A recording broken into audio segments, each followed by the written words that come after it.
전도서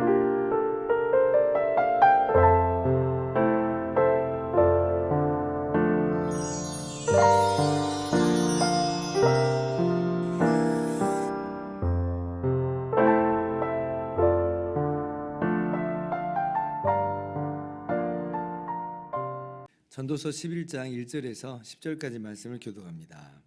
너는 내 떡을 물 위에 던져라. 여러 날 후에 도로 찾으리라. 7에게나 8에게 나눠줄지어다. 무슨 재앙이 땅에 임할는지 내가 알지 못함이니라. 구름에 비가 가득하면 땅에 쏟아지며 나무가 나무로나 북으로나 쓰러지면 그 쓰러진 곳에 그냥 있으리라. 홍세를 살펴보는 자는 파종하지 못할 것이요 구름만 바라보는 자는 거두지 못하리라. 바람의 길이 어떠함과 아이 벤 자의 태에서 뼈가 어떻게 자라는지를 내가 알지 못함 같이 만사를 성취하시는 하나님의 일을 내가 알지 못하느니라. 너는 아침에 씨를 뿌리고 저녁에도 손을 놓지 말라. 이것이 잘 될는지 저것이 잘 될는지 혹 둘이 다 잘 될는지 알지 못함이니라. 빛은 실로 아름다운 것이라 눈으로 해를 보는 것이 즐거운 일이로다. 사람이 여러 해를 살면 항상 즐거워할지로다. 그러나 캄캄한 날들이 많으리니 그 날들을 생각할지로다. 다가올 일은 다 헛되도다. 청년이여 내 어린 때를 즐거워하며 내 청년의 날들을 마음에 기뻐하여 마음에 원하는 길들과 내 눈이 보는 대로 행하라. 그러나 하나님이 이 모든 일로 말미암아 너를 심판하실 줄 알라. 그런즉 근심이 내 마음에서 떠나게 하며 악이 내 몸에서 물러가게 하라. 어릴 때와 검은 머리의 시절이 다 헛되니라. 아멘. 할렐루야. 하나님의 크신 은혜와 평강이 오늘도 변함없이 여러분 가운데 가득 넘치기를 주님의 이름으로 축원합니다. 우리가 지금 계속해서 해 아래에서 특별히 하나님의 정하신 때와 우리의 기회라고 하는 이 둘 사이의 신비한 역학 관계 속에서 우리가 어떻게 살아야 마땅한가 하는 것을 계속 지금 살펴보고 있었습니다. 오늘 1절 말씀은 이렇게 기록되어 있지요. 너는 내 떡을 물 위에 던져라. 여러 날 후에 도로 찾으리라. 그래서 이 말씀을 이제 우리가 대체로 어떻게 해석을 하냐면 너에게 가지고 있는 것을 나누고 구제하라. 어렵고 가난하고 힘든 이웃들에게 도우라는 거죠. 떡을 물 위에 던지라라고 하는 것은 사실은 지금 어떤 거를 기대하고 하는 건 아니겠잖아요. 그냥 흘러나가는 것뿐이에요. 그러니까 이게 구제하는 것으로 지금 인식될 수 있다라고 하는 것입니다. 재물을 땅에다 쌓아두는 삶, 재물이 마치 전부인 것처럼, 그리고 이 땅에서의 삶이 마치 전부인 것처럼 그렇게 살아가는 삶이야말로 어리석은 그런 모습이다라고 하는 거죠. 그래서 우리는 우리에게 하나님께서 주신 것들, 또 맡겨주신 것들로 나눠주고 베풀어주고 꿔주고 그렇게 이제 구제하는 삶에 힘쓰는 거예요. 사실 우리도 우리에게 어떤 일이 닥칠지 모르잖아요. 그러니까 우리가 지금은 넉넉해서 나눠주고 구제할 수 있는 형편이 있지만 또 우리가 전도서에서 배운 것처럼 내일 일은 우리가 알 수가 없으니까 어쩌면 우리가 그렇게 구제를 받아야 되는 그런 상황에도 처할 수 있잖아요. 그러면 이 말씀이 얼마나 귀하겠어요. 왜냐하면 그때는 이제 우리가 받는 형국일 거니까. 다른 사람도 이 말씀을 딱 듣고 도전을 받아야지 나눌 거 아니에요. 그러니까 우리 삶 속에서 이렇게 나누고 구제하는 삶은 참으로 기묘한 것이다. 우리가 이제 구약 성경에 이제 욥의 이제 모습을 우리가 보고 있는데요.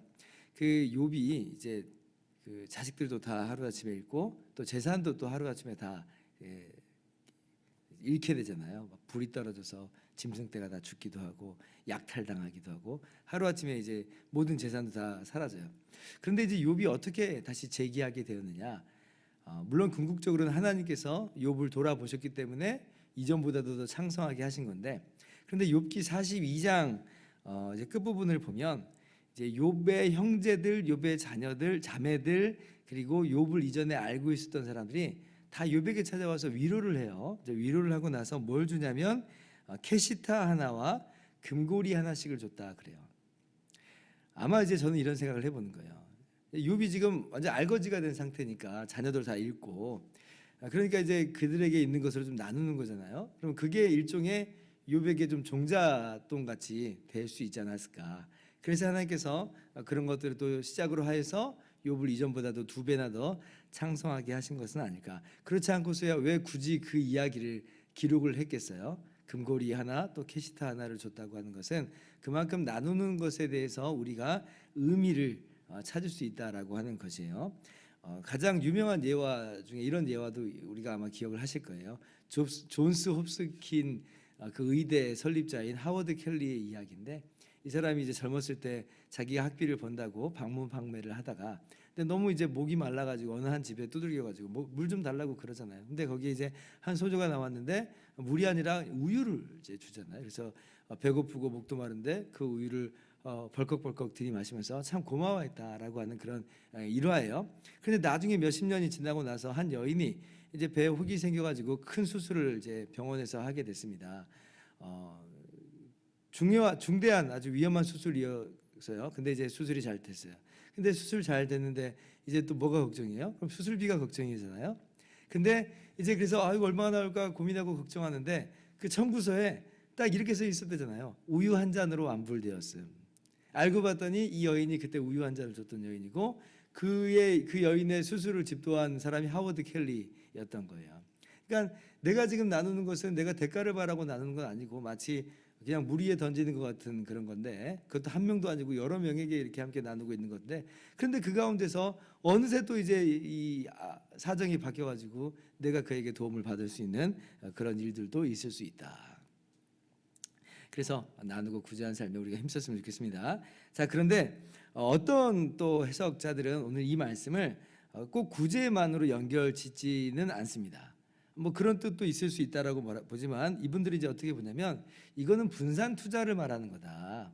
그러니까 지금 예측할 수 없는 가능성, 하나님의 정하신 때와 우리의 기회라고 하는 그 신비한 역학관계 속에서 예측할 수 없는 우리의 미래 속에서, 그러나 하나님의 일반적인 그런 원칙이 여전히 지금 거의 많은 경우로 지금 일하고 있는 이 상황 속에서 예측할 수 없다고 가만히 있는 게 아니라 그냥 그 모든 가능성 속에서 분산 투자하듯이 이렇게 모든 가능성들을 타진해 보는 거예요. 그러니까 마치 이제 그분들이 이렇게 해석을 하는 거죠. 해양 산업에 무역에 투자하는 바로 그런 거다. 근데 배 하나에 다 모든 걸 다 몰아넣지 않고 배를 여러 개를 좀 나눠 가지고 배를 보내는 거 있잖아요. 만약에 배가 풍랑을 만나서 침몰할 수도 있어요. 근데 어떤 배는 아주 훌륭한 그 무역품을 잘 싣고 장사를 잘 해가지고 많은 이윤을 가져다 줄 수 있죠. 그러니까 지금 7에게나 2절 보니까 8에게 나눠줘라. 그러니까 지금 분산 투자라. 오늘날 포트폴리오라고 이제 그러잖아요. 분산 투자. 아마 그런 개념을 지금 전도자가 우리들에게 이야기하는 것일 수 있겠다. 이렇게 이제 해석하시는 분도 있습니다. 일리가 있다고 생각을 해요. 근데 이제 구제하는 것이든 혹은 이제 뭐 투자하는 것이든 이제 이 말씀이 이제 의미하는 바는 궁극적으로 하나라고 봅니다. 뭐냐면 결국 우리가 우리의 인생 속에서 바로 앞날이 어떻게 펼쳐질지는 아무도 모른다는 거예요. 아무도 몰라요. 그럴 때 앞날을 모르니까 그냥 가만히 손 놓고 있자. 이건 아니라는 거예요. 오히려 앞날을 모르지만 그러나 우리가 모든 가능성들을 하나님께서 우리에게 주셨기 때문에 그 가능성을 우리가 또 귀하게 여기면서 그 가능성을 펼쳐나가는 거예요. 바로 그러한 삶이 오늘 우리가 살아가는 삶의 마땅한 모습이다라고 하는 것입니다.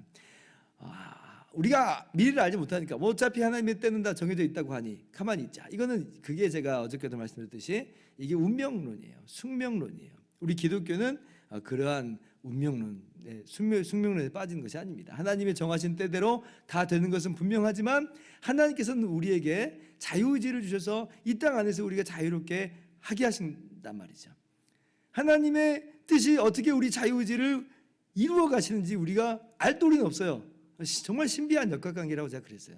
그런데 우리가 볼 때는 적어도 이 땅에서는 우리는 정말 자유로운 우리의 기회를 다 활용할 수 있기 때문에 그 모든 가능성들을 우리가 다 적극적으로 타진해 보면서 나아가는 것이 바람직한 모습이다. 이것이 바로 지혜로운 모습이다라고 하는 거죠. 그래서 여러분 모든 가능성 속에서 열린 자세를 가지고 또 준비하고 또 실행하면서 그렇게 살아가야 됩니다. 5절 이하도 마찬가지 이야기를 말씀하고 있죠. 5절 하반절 보니까 자 만사를 성취하시는 하나님의 일을 네가 알지 못하느니라. 몰라요. 하나님의 때는 그리고 분명히 있어요. 근데 그렇다고 해서 그냥 마냥 손 놓고 있으라? 아니죠. 6절 보니까 너는 아침에 씨를 뿌리고 저녁에도 손을 놓지 말라. 이것이 잘 될는지 저것이 잘 될는지 혹 둘 다 잘 될는지 알지 못함이니라. 이 씨 뿌리고 저 씨 뿌리고 이 밭도 운영하고 저 밭도 운영하는 거예요. 이것이 바로 이 해 아래에서 살아가는 우리의 마땅한 모습이다라고 하는 것이죠. 두 번째, 주어진 시간들과 기회들 즐기라. 그 모든 가능성으로 말미암아 그 모든 실행으로 통하여서 또 우리가 얻는 열매들이 있잖아요. 그 수고의 결실들이 있습니다. 그런 것들을 즐기라라고 하는 것이에요. 9절 상반절 보니까 청년이여 내 어린 때를 즐거워하며 내 청년의 날들을 마음에 기뻐하여 마음에 원하는 길들과 내 눈이 보는 대로 행하라. 그 많은 가능성을 청년들이 정말 가능성이 많잖아요. 선택의 길도 참 많잖아요. 나이가 들면 그냥 한 길밖에 없는데 근데 젊을 때는 가능성이 많고 길이 많아요. 그게 그 상황 속에서는 참 고민스러운 거지만 선택이 많다는 건 그만큼 젊다는 거예요. 근데 그런 선택 속에서 그걸 즐기면서 가는 거예요. 그것을 또 성취해 나가는 거예요. 또 그 가운데서 열매가 주어지면 즐기고 누리라는 거죠. 전도서를 보면 먹고 마시고 즐기는 일에 대해서 그렇게 이제 해라 소위 소확행을 즐기는 삶에 대해서 군데군데 이야기하는 것이 있어요. 물론 이것이 마치 뭐 이 해 아래의 삶이 전부인 듯이 그냥 어차피 뭐 다 죽을 거니까 먹고 마시고 즐기자 이런 태도라고 한다면 그건 허무한 인생의 한 단면일 뿐입니다. 그러나 우리는요 그런 뜻이 아니고 똑같은 모양이긴 하지만 먹고 마시고 즐기는 똑같은 모양이지만 그러나 하나님의 정하신 때를 우리는 알고 그것이 또 선하신 하나님의 때인 줄을 알고 그 하나님께서 오늘날 우리로 하여금 기회를 주셔서 이 모든 것을 이루어 나가신 것을 알진데 그러한 자세 속에서 선하신 하나님을 믿고 신뢰함 속에서 먹고 마시고 즐기는 삶은 또 다른 거예요. 그것은 얼마든지 하나님께서 우리에게 허락하신 것이고 그리고 실제로 우리가 이 땅에서 살아가는 마땅한 모습 중에 하나다라고 하는 겁니다. 하나님께서 주신 세상이에요. 하나님께서 주신 열매들이에요. 그러니까 먹고 마시고 즐기면서 그 안에서 기쁨을 누리고 또 그렇게 하나님을 찬양하는 것이 우리의 또 마땅한 모습이다.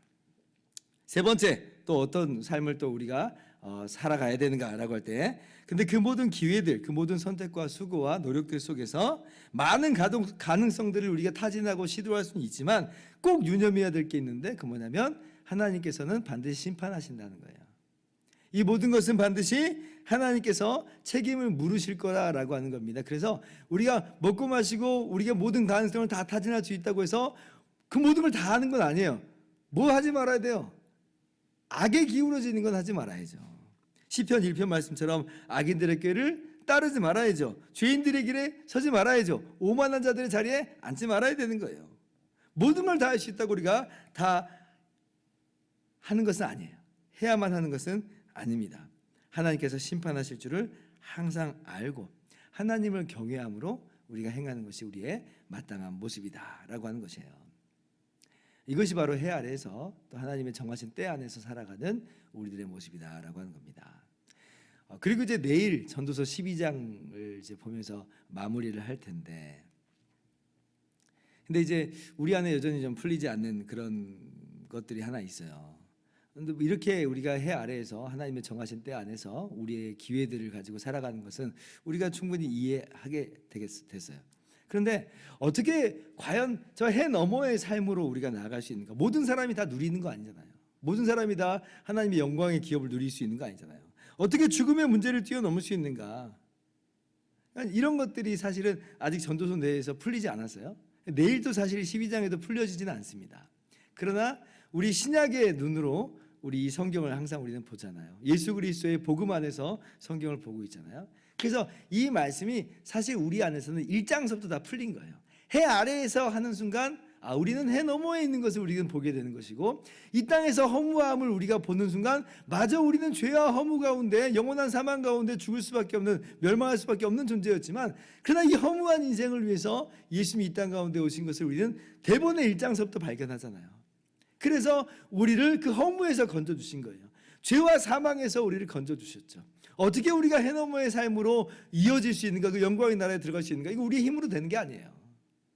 아무리 이 세상에서 반복되는 일상 속에서 우리가 발버둥 친다고 해서 우리가 이룰 수 있는 거 아니죠. 오직 하나님께서 예수 그리스도를 이 땅 가운데 보내주심으로 말미암아 주님이 십자가에서 대신 죽으심으로 우리에게 거저 선물로 주신 거예요. 선물로 주셨어요. 우리의 인생으로 참으로 가치 있게 하셨고 참으로 의미 있게 하셨어요. 우리의 인생이 목적 있는 인생이 되게 하셨어요. 그러니까 우리는 이미 정답을 다 알고 있고 대답을 들은 거예요. 그래서 전도서가 이렇게 마무리가 됩니다. 결론은 결국 이 모든 것을 우리에게 선물로 주신 하나님께 감사함으로 경외하는 겁니다.